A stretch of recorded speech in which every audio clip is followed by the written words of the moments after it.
લોકસભાની ચૂંટણીના પરિણામ પછી રાહુલ ગાંધીના તેવર થોડા બદલાયેલા છે. બોલવાના કોન્ફિડન્સમાં કંઈક અલગ જ અંદાજ રાહુલ ગાંધીનો દેખાયો છે. આજે આમ તો રાહુલ ગાંધી આવ્યા હતા કોંગ્રેસના એ કાર્યકરોને મળવા માટે કે જેઓ જેલમાં બંધ છે. રાહુલ ગાંધી આવ્યા હતા રાજકોટ અગ્નિકાંડના પીડિતોને મળવા માટે. પણ જ્યારે 15 વર્ષ બાદ તેઓ કોંગ્રેસ કાર્યાલય અમદાવાદ ખાતે આવ્યા અને સંબોધન કર્યું તો એવું કર્યું કે કોંગ્રેસી કાર્યકરોમાં નવા પ્રાણ ફૂંકી દીધા.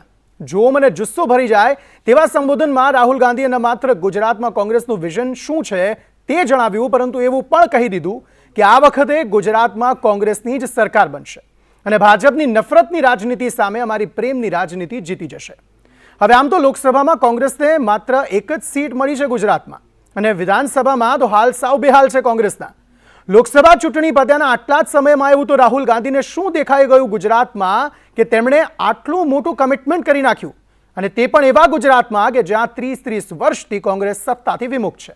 આજે આ જ અંગે કરવી છે ચર્ચા, પરંતુ તે પહેલા રાહુલ ગાંધીએ ગુજરાતને અનુલક્ષીને, ગુજરાતની જનતાને અનુલક્ષીને, ભારતીય જનતા પાર્ટીને અનુલક્ષીને અને કોંગ્રેસના કાર્યકર્તાઓને અનુલક્ષીને કઈ કઈ બાબતો જણાવી તે સાંભળીએ.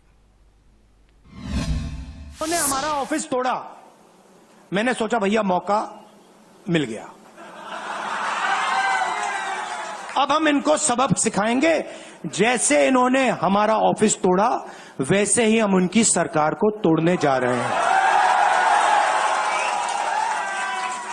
अच्छा, अब मैंने गरोमत की बात करी, मगर एक शिकायत भी है. एक शिकायत भी है. यह भी नहीं है कि कांग्रेस पार्टी गुजरात में कमियां नहीं है, ये कहना पड़ेगा, कहना पड़ेगा. कमी क्या है? एक कार्यकर्ता ने मुझे बहुत अच्छी तरह बताया, कांग्रेस पार्टी के कार्यकर्ता ने, राहुल जी, कहता है मुझे, राहुल जी ये कांग्रेस पार्टी में एक मुश्किल है, 2 तरीके के घोड़े होते हैं. एक रेस का घोड़ा होता है, दूसरा शादी का घोड़ा होता है. ये आप कभी कभी कांग्रेस पार्टी क्या करती है, रेस के घोड़े को शादी में भेज देती है और शादी के घोड़े को रेस में लगा देती है. तो उसने कहा ये आप बंद करा दीजिए, रेस के घोड़े को आप रेस दौड़ाइए और शादी के घोड़े को आप शादी में भेजिए. अब आपको डरना नहीं है, डराना नहीं है. इन्होंने हमारे ऑफिस पे धमकाकर, ऑफिस को तोड़कर हमें चैलेंज दिया है. चैलेंज क्या है? गुजरात के चुनाव में मैं आपको बता रहा हूं, हम सब मिलकर इनको गुजरात में हराने जा रहे हैं. जो हमने कहा, और लिख के ले लो, लिख के ले लो, कांग्रेस पार्टी की जो आत्मा है वो गुजरात के चुनाव में लड़ेगी और नरेंद्र मोदी और बीजेपी को गुजरात में, जैसे हमने अयोध्या में हराया है, वैसे ही हम गुजरात में इनको हराने जा रहे हैं. कौन हराएगा? हमारे लीडर हराएंगे, हमारे बब्बर शेठ टाइगर हराएंगे. गुजरात को विजन देना, गुजरात के युवाओं को, किसानों को, मजदूरों को, माताओं बहनों को विजन देना कि भैया हम आपके लिए ये करने जा रहे हैं. आपने हमारा मैनिफेस्टो देखा, हिला के रख दिया था बीजेपी को, आपने देखा. वैसा मैनिफेस्टो बनाना है गुजरात के लिए. गुजरात की जनता से मिलकर 1 लाख लोगों ने हमारा मैनिफेस्टो बनाया था. वैसे ही हम गुजरात में लाखों लोगों से पूछकर अपना मैनिफेस्टो बनाएंगे. गुजरात को विजन देंगे और फिर चुनाव पूरा दम लगा के लड़ेंगे और यहां इनकी जो सरकार है उसको तोड़ के हटप्परे कर देंगे. आपको सिर्फ एक काम करना है, एक काम करना है आपको. आपको सिर्फ गुजरात की जनता को सिर्फ एक बात बोलनी है, आपको डरना नहीं है.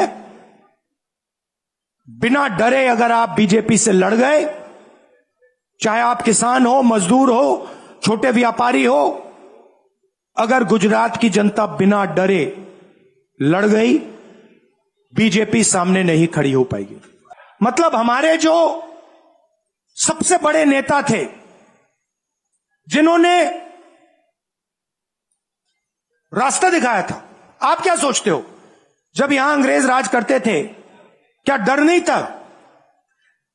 गुजरात के व्यक्ति ने कहा था, महात्मा गांधी ने देश को कहा कि देखो, डरो मत, डराओ मत। और आग गुजरात से शुरू हुई थी। और आज अगर कांग्रेस पार्टी है, तो वो पार्टी, वो भावना, वो सोच गुजरात से शुरू हुई थी। गुजरात के सीनियर नेताओं ने मुझे बस में कहा, मैं बता रहा हूं आपको इनसाइड ट्रैक, मुझे बस में कहा कि राहुल जी, गुजरात में हमें 40 सीटें मिलेंगी। मैंने उनसे कहा 40 नहीं, हम चुनाव जीतने जा रहे हैं। और 16 सीट से हम चुनाव हारे। अब 3 साल है, 3 महीने में हम फिनिश लाइन तक पहुंच गए थे। 3 साल में हम फिनिश लाइन को मतलब उधर पीछे छोड़ के निकल जाएंगे। मैं आपको यहां कह रहा हूं कि आप लोग गुजरात में कितने साल बाद, 30 साल हो गए, 30 साल हो गए।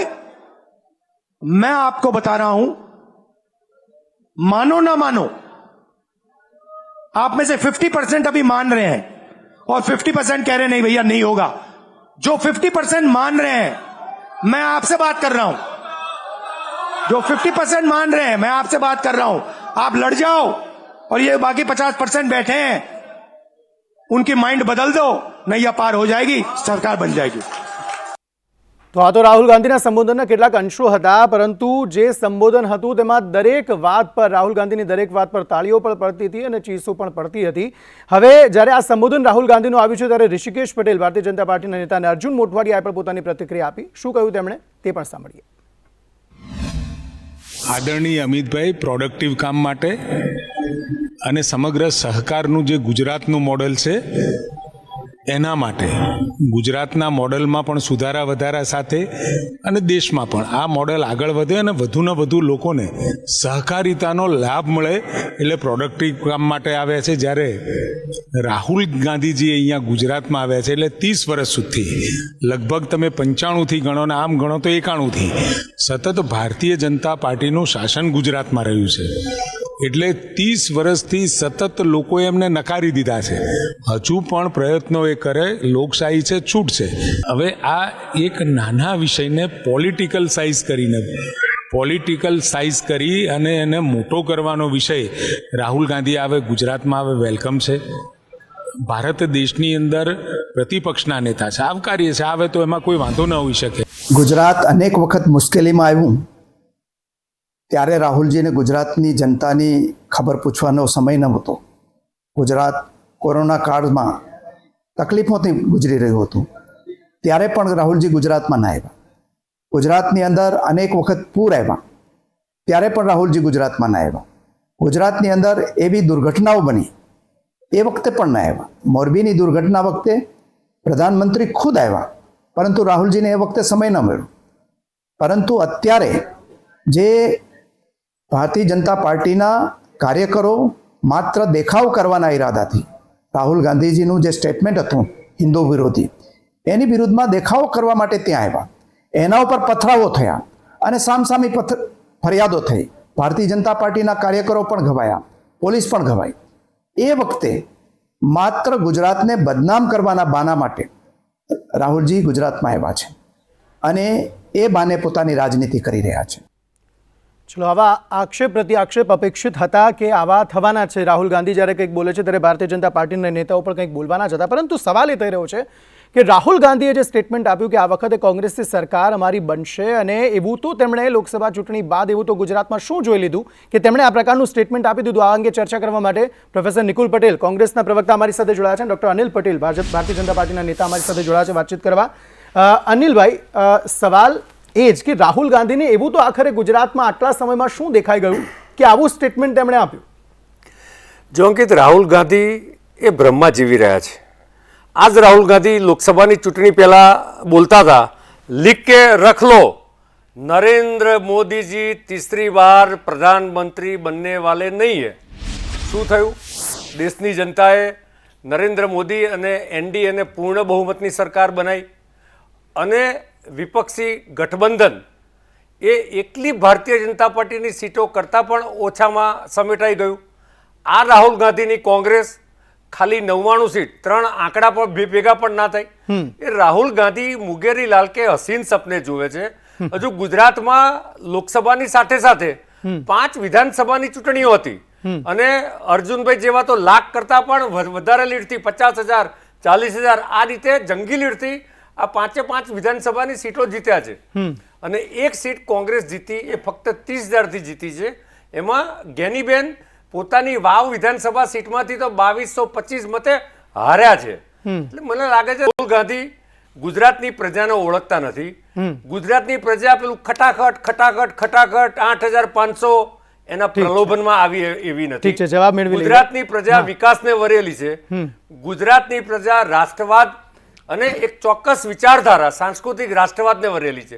એટલે ખટાખટ વાળું ગુજરાતમાં ચાલે એવું નથી। નિકુલભાઈ 8 વખત સતત 8 વખત કોંગ્રેસના ગુજરાતની પ્રજાએ જાકારો આપ્યો। ઠીક છે, નિકુલભાઈ આપનું શું કહેવું છે? આખરે એવું તો શું જોઈ લીધું રાહુલ ગાંધી? અને સાથે એ વાત પણ સાચી કે ભલે લોકસભાની એક બેઠક જીતી પરંતુ સામે વિધાનસભાની બેઠકો તો હાર્યા છો, તો પછી એવું શું જોઈ લીધું રાહુલ ગાંધીએ કે આવું સ્ટેટમેન્ટ આપી દીધું?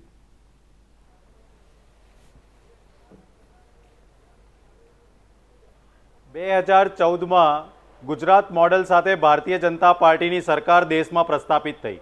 ત્યારે ભારતીય જનતા પાર્ટી હતી પણ ધીરે ધીરે મોદી સરકાર બની ગઈ અને મોદી સરકાર જે રીતના કામગીરી કરતી હતી, એક જ વ્યક્તિ બધો નિર્ણય લે અને જે રીતના બુલડોઝરની રાજનીતિ સમગ્ર દેશમાં ચાલી, લોકોએ એનો જવાબ 2024માં લોકસભાના ચૂંટણી તહત આપ્યો। પ્રધાનમંત્રી 400 પારની વાત કરતા હતા, 240 પર સીમિત થઈ ગયા। લોકો મોદી સરકારની વાત કરતા હતા, હવે એનડીએ સરકાર થઈ ગઈ છે એવું એમણે વિશ્વાસ સંપાદન કરી દીધો છે પ્રધાનમંત્રીએ ખુદ। અને હવે તો ભારતીય જનતા પાર્ટી બી કહી રહી છે કે એનડીએની સરકાર છે, મોદી સરકાર નથી। આ બતાવે છે કે ગુજરાતની અંદર આવનારા દિવસોમાં રાહુલ ગાંધીજી હવે એક સંવૈધાનિક પદ ઉપર છે। અત્યાર સુધી એમને ગમે તે રીતે ભારતીય જનતા પાર્ટી તેમજ પ્રધાનમંત્રી કંઈ બી બોલતા હતા, હવે એ બોલી નહીં શકે। અને જે રીતના લોકસભાની અંદર વિપક્ષ દ્વારા લોકોના જે મુદ્દા ઉઠાવવામાં આવી રહ્યા છે, નિકુલભાઈ ગુજરાતની આપણે વાત કરીએ। નિકુલભાઈ ગુજરાતની વાત છે કે ગુજરાતમાં એવું રાહુલ ગાંધીએ શું જોયું? ગુજરાતમાં એવું રાહુલ ગાંધીએ શું જોયું ગુજરાતની અંદર? તમે મને પૂછ્યું કે ગુજરાતમાં કેવી રીતના? જી હા, હું એ જ કહી રહ્યો છું। હું એના પર જ આવી રહ્યો છું। જે રીતના દેશના લોકોની જનતા ગુજરાત મોડેલ ફેલ ગણ્યું છે, એ રીતના ભારતીય જનતા પાર્ટીના દેશ ગુજરાતની અંદર તમે જોઈ શકો છો કે લોકોની જે ઉપેક્ષા થઈ રહી છે, શિક્ષણ હોય, હેલ્થ હોય, ઇન્ફ્રાસ્ટ્રક્ચર હોય કે પછી પોલીસ બેડામાં હોય કે ટીઆરપી ઝોન હોય કે મોરબી કાંડ હોય કે તક્ષશિલા કાંડ હોય, સમગ્ર જગ્યાએ ભારતીય જનતા પાર્ટીના ફેલિયર લોકોની વચ્ચે પ્રસ્થાપિત થઈ રહ્યા છે। અને રાહુલ ગાંધીજી જે રીતે મજબૂતાઈથી કહી રહ્યા છે, અને આજે તમે જુઓ કે એ લોકો એટલા બધા ગભરાઈ ગયા છે કે કોંગ્રેસ કાર્યાલય પર આવીને પથ્થરમારો કર્યો।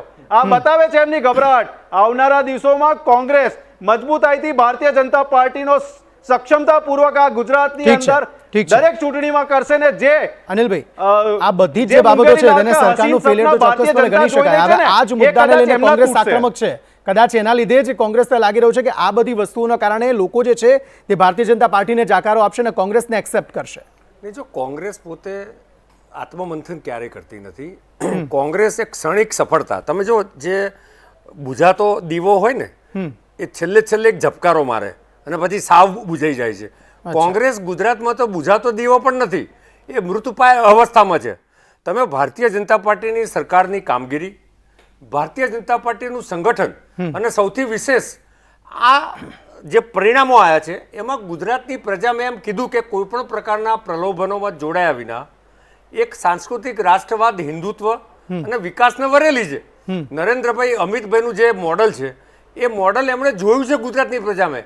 તમે જો આજે પણ સહકારિતાના સંદર્ભમાં અમિતભાઈના જે કાર્યક્રમ છે, મને લાગે છે રાહુલ ગાંધી તો પોતાના કાર્યકર્તાને ગોળામ છે। અનિલભાઈ એવું તો નથી ને કે કોંગ્રેસ અત્યારે નથી તો આગળ ન હોઈ શકે? મૃતપાયની જે પ્રમાણે વાત કરી રહ્યા છો, ગત 2 વખત તો એક સીટો નથી મળી, આ વખતે એક સીટ મળી પણ ખરી। અંકિત, ચોક્કસ કોંગ્રેસને આવકાર છે ગુજરાતમાં, પરંતુ જ્યાં સુધી કોંગ્રેસ રચનાત્મક વિપક્ષનો રોલ નહીં ભજવે ત્યાં સુધી ગુજરાતની જનતા કોંગ્રેસે સ્વીકારવાની નથી. બીજું કે આ તો 2024 છે, હજુ તો હમણાં 22 ડિસેમ્બરમાં ચૂંટણીઓ પતી છે વિધાનસભાની.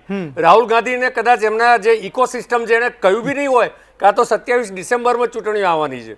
એટલે રાહુલ ગાંધી જો આજે બધી જ મહાનગરપાલિકા ભાજપ જોડે, બધી જ જિલ્લા પંચાયત તાલુકા પંચાયતો ભાજપ જોડે, ભાજપનું સંગઠન છેક નીચે સુધી મજબૂત, સરકારની છેક અંતિમ માણસ સુધીની, વંચિતો સુધીની કામગીરી અને નરેન્દ્રભાઈની સ્વીકૃતિ ગુજરાત મોડલના કારણે ગુજરાતમાં બી છે અને દેશમાં છે. એટલે રાહુલ ગાંધીએ એક વસ્તુ એ કહી હતી કે છેલ્લા 3 મહિનામાં અમે કાર્ય વધુ કર્યા હતા ગુજરાતમાં, જેના કારણે લોકસભાની ચૂંટણીમાં સારું પરિણામ જે છે તે એક બેઠક તેમણે જીતી. તેમણે કહ્યું કે હવે વિધાનસભાની ચૂંટણી માટે કોંગ્રેસ પાસે ઘણો સમય છે. અંકિત, કેવી રીતે સારું કાર્ય? એમને 2 સીટ તો ગઠબંધન આપી દેવી પડી હતી અને એવી રીતે આપી હતી કે એ લોકોએ આમ આદમી પાર્ટીએ પહેલેથી ડિક્લેર કરી દીધી હતી કે ભાવનગરના આ સીટ, ભરૂચની સીટ અમે લડીશું. પછીથી કોંગ્રેસનું કેન્દ્રીય લેવલે ગઠબંધન થયું એટલે રિસર્ચ સરેન્ડર થઈ ગઈ છે. આ એ જ કોંગ્રેસ આજે દિલ્હીમાં વિધાનસભાની ચૂંટણી સામસામે લડવાના છે આમ આદમી પાર્ટીને. એટલે કોંગ્રેસ પોતે સત્તાધારી પાર્ટી છે, એને જે રીતે એક પરિવારવાદશાહી જે એના ગળથુથીમાં છે, એટલે કોંગ્રેસને એ પ્રકારનો ભ્રમ છે. અને બીજું શું છે, ગુજરાતને એમણે લોકસભાના ફ્લોર પર બી એમણે કીધું કે હમ ગુજરાત મેં મોદીજી કો હરાएंगे.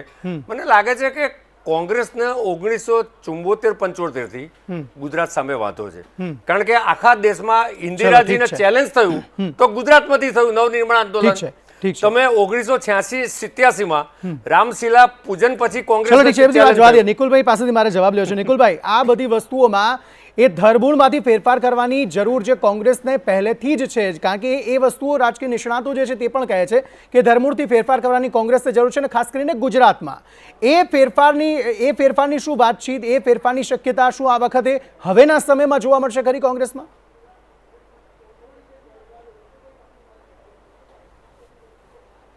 સૌ પ્રથમ હું કહેવા માંગીશ કે ભારતીય જનતા પાર્ટી 5 લાખના માર્જિન અને તમામ 26 સીટો જીતવાની વાત કરતી હતી, પણ સંગઠનની જે દાવો દઈને ભારતીય જનતા પાર્ટીના મિત્ર બોલી રહ્યા છે એ સદંતર નિષ્ફળ ગયા છે.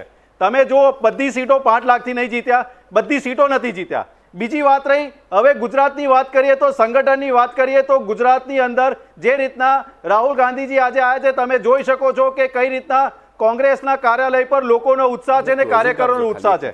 ત્રીજી વાત, જે રીતના હિન્દુત્વની વાત મારા મિત્ર કરી રહ્યા છે ને રાહુલ ગાંધીજીએ સંસદના પટલ ઉપર જ્યારે હિન્દુત્વની વાત કરી, એ હિન્દુત્વ કયું છે અને આ લોકો કઈ રીતના કામગીરી કરી રહ્યા છે આપણે સૌએ જોયું કે ગુજરાત પ્રદેશ કોંગ્રેસ કાર્યાલયના જ્યારે આક્રમણ થયું, આપણે સૌએ જોયું કે કઈ રીતના પોલીસની કામગીરી હતી. તો આ બધું દર્શાવે છે, લોકો જોવે છે, લોકો ખૂબ સરસ છે, લોકોને ખબર છે કે શું સાચું છે શું ખોટું છે.